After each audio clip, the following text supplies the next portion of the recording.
Iowa has more bad bridges than any other state in the nation.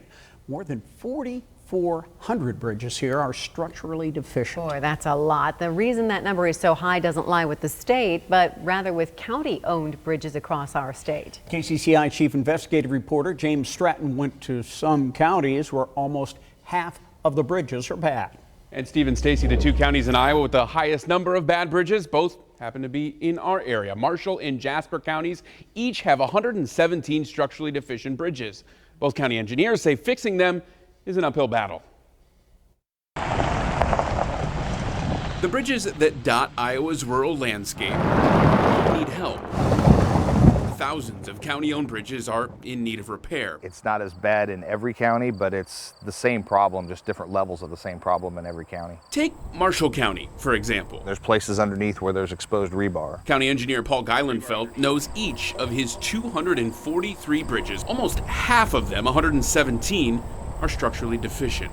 Many with load posting signs on them, including this one, built in 1916, telling drivers the weight the bridge can hold. It's still a struggle because there are a lot of structurally deficient bridges that we just simply have to use for quite a few more years. He gets around $600,000 each year from the state, another $600,000 from local option sales tax, plus some local money, but all of that only fixes a handful of bridges each year. There are bridges that would be replaced in Marshall County that would take all of that balance just to do one bridge, and then there are other bridges that may only take a third of it. Jasper County has a different approach to replacing its 117 bad bridges.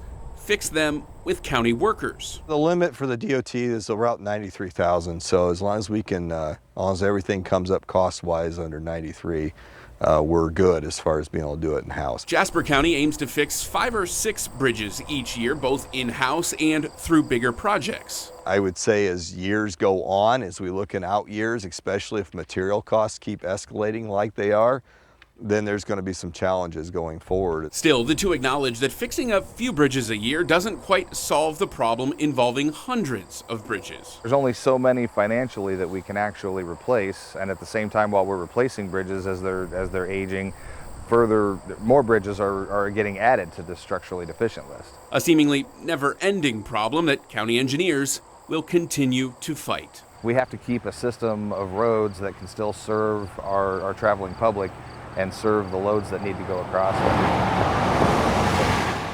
And after our first investigation into the state's bad bridges, a lot of you asked us about the state's gas tax that passed in 2015, the increase. But between then and 2026, when the current schedule of construction ends, the state expects to receive $1.15 billion with a B that will all go to road construction projects through the DOT. $251 million of that will go to bridges owned by the DOT. And if you want to see how your county ranks on the list of structurally deficient bridges or how the federal infrastructure bill could help Iowa's infrastructure, just head to kcci.com. Steve?